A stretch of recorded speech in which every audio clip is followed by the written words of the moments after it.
శ్రావణ మాసంలో వీటిని మీ ఇంటికి తీసుకురండి. లక్ష్మీదేవి ఆశీస్సులు లభిస్తాయి. ఆగస్టు 5 నుంచి శ్రావణ మాసం ప్రారంభం కాబోతుంది. శివునికి అంకితం చేయబడిన ఈ మాసంలో కొన్ని వస్తువులను కొనుగోలు చేయడం చాలా ప్రయోజనకరంగా చెబుతారు. వాస్తుశాస్త్రం ప్రకారం శ్రావణ మాసంలో శివునికి సంబంధించిన కొన్ని వస్తువులను తీసుకురావడం వల్ల ఇంటికి ఆనందం, శ్రేయస్సు, ఐశ్వర్యం లభిస్తాయి. పరమశివుడు, పార్వతీతో పాటు లక్ష్మీదేవి అనుగ్రహం కూడా లభిస్తుంది. శ్రావణ మాసం ముగిసేలోపు మీరు తప్పకుండా ఇంటికి తీసుకురావాల్సిన వస్తువులను తెలుసుకోండి. రుద్రాక్ష. శివుని కన్నీటి చుక్క నుంచి ఉద్భవించింది రుద్రాక్ష. శివునికి ఇష్టమైన రుద్రాక్షను శ్రావణ మాసంలో కొనుగోలు చేయడం చాలా పవిత్రమైనదిగా పరిగణిస్తారు. సావన్లో రుద్రాక్షను కొనుగోలు చేయడం కెరీర్లో పురోగతిని తెస్తుందని నమ్ముతారు. వీటిని మెడలో ధరించడం లేదా మంత్రాలు జపించేటప్పుడు జపమాలగా కూడా ఉపయోగించవచ్చు. శివలింగం. పరమేశ్వరుని శివలింగంలోనే కొలుస్తారు. శ్రావణ మాసంలో శివలింగాన్ని ఇంటికి తీసుకురావడం చాలా ప్రయోజనకరంగా భావిస్తారు. ఇలా చేయడం వల్ల శివుని అనుగ్రహంతో కోరిన కోరికలు వెంటనే నెరవేరుతాయని నమ్మకం. అయితే శివలింగం ఎత్తుగా ఉన్నది తీసుకోకూడదు. ఇంట్లో ఒక శివలింగం మాత్రమే ఉండాలి. ఇంటికి ఈశాన్య దిశలో శివలింగాన్ని ప్రతిష్ఠించాలి. ఇది ఇంట్లో పాజిటివ్ ఎనర్జీని విస్తరింపజేస్తుంది. త్రిశూలం.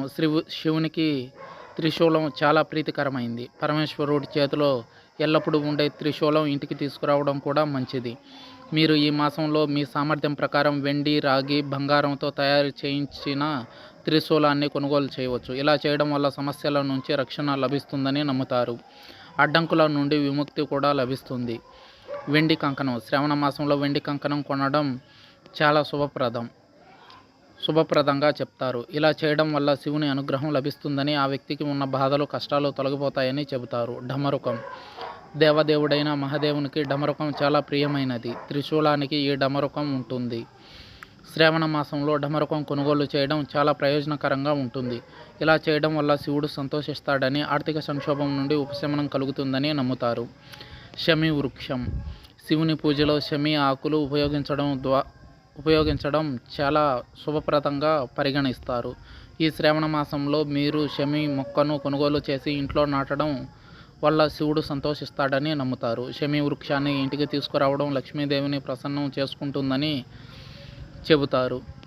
జీవితంలోని బాధలు తొలగిపోయి సంపద, సంతోషం పెరిగేందుకు మరికొన్ని వస్తువులు ఇంట్లో నుంచి తీసేయాలి. ఈ శ్రావణ మాసంలో శివుని అనుగ్రహం పొందాలంటే ఈ వస్తువులు ముందే తొలగించండి, లేదంటే ధన నష్టం వాటిల్లుతుంది.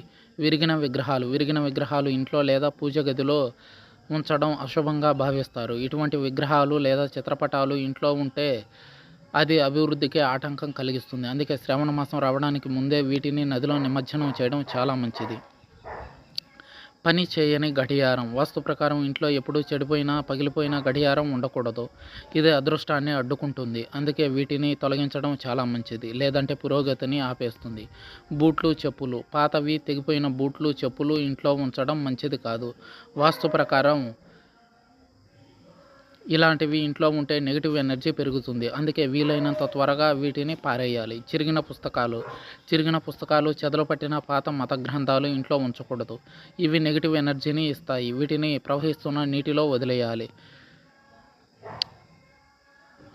గమనిక. ఈ కథనంలో అందించిన సమాచారం పూర్తిగా నిజం మరియు ఖచ్చితమైందని మేము క్లెయిమ్ చేయము. మాకు ఉన్న జ్ఞానం ప్రకారం, మాకందిన సమాచారం ప్రకారం, నిపుణుల సలహాలతో ఈ ఇన్ఫర్మేషన్ మీకు ఇవ్వడం జరిగింది.